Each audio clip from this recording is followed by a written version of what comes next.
Zap guys, Eddie Collectibles po. At gagala na naman ang Ninja. Pupunta nga po pala ako sa San Pablo sa supplier ko po ng mga anime figures direct po sa Japan. At eto nga po, nakarating na ako at papasok na din para makapili na ng mga tatry nating ibenta ngayon pong holidays. At eto na po ang aking mga napiling figures. Babayaran ko na rin po ito para ma-box na. At rekta ko na po yung pagtitape nito sa motor para siguradong safe at walang laglag. Baka mamaya dumami at mawalan pa ng value.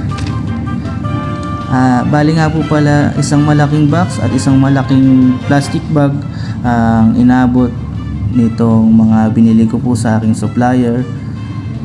Pabalik na po ako nito sa Hagonoy po, sa palengke po.